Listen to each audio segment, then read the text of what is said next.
sepanjang PKP dan sekarang kita dah masuk ke pemulihan.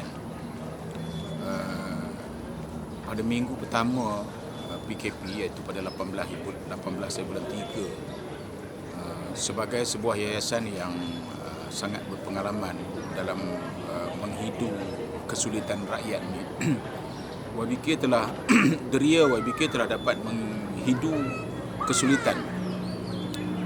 Kesulitan pertama kerana mereka tak boleh keluar, barangan tak dapat dibeli. Kedua, mereka yang bekerja gaji hari. Bila tak ada kerja, maka tak ada pendapatan. Bila tak ada pendapatan, tak ada duit untuk membeli makanan.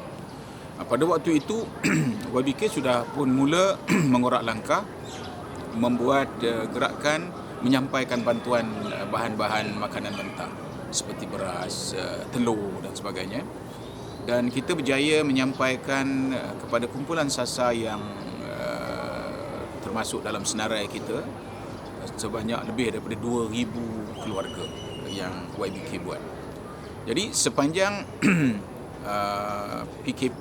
PKP ini, Yayasan Basmi Kemiskinan telah berperanan di bawah produk yang kita sebut YBK Prihatin. Dan di dalam masa pemulihan ini, kita dapat pula bekerjasama dengan Yayasan My Fund Action. Ini anak-anak muda, pengurusinya baru umur 26 tahun.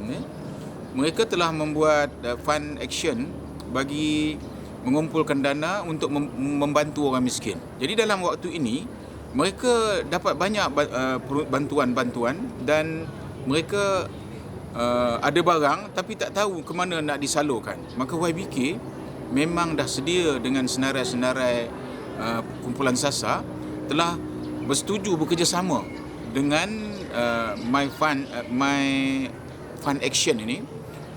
Hari ini didatangi oleh COO-nya, nama Aisyah, dan bekerjasama pula dengan sukarelawan Majlis Belia Malaysia.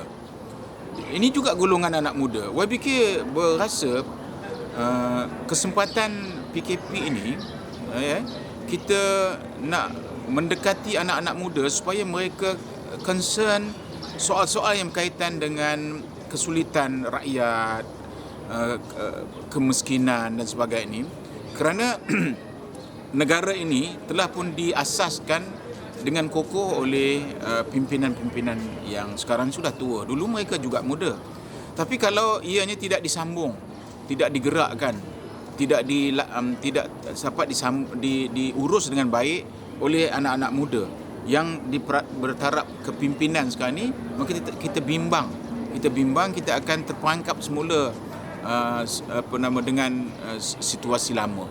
Jadi oleh kerana itu, sepanjang PKP ini, kita memang pejabat kita sentiasa buka, dan line kita sentiasa menerima apa juga soalan-soalan, dan kita mengambil peduli kepada pemohon yang datang.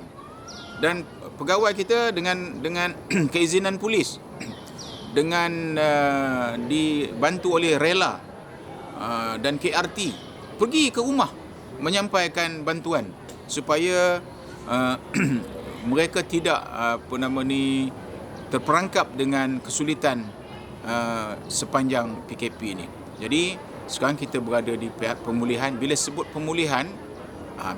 pemulihan, maka maksud pemulihan itu ianya kadang-kadang berkaitan dengan perasaan. Ini kita kena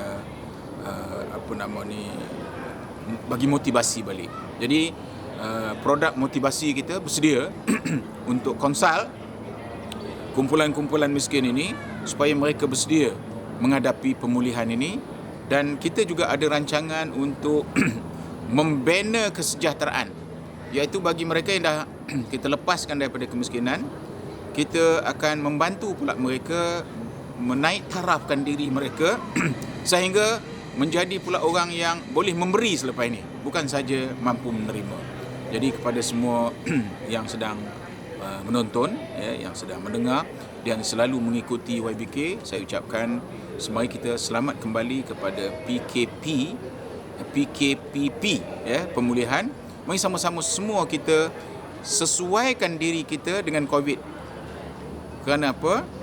COVID akan berada di dunia dan kita kena berkongsi dunia ini, maka sama-samalah kita menyesuaikan diri antara satu dengan lain. Maka SOP itulah panduan untuk kita menyesuaikan diri bersama-sama dengan COVID. Terima kasih banyak. Jumpa lagi di masa akan datang. Jangan putus asa. Kita mesti menang. InsyaAllah.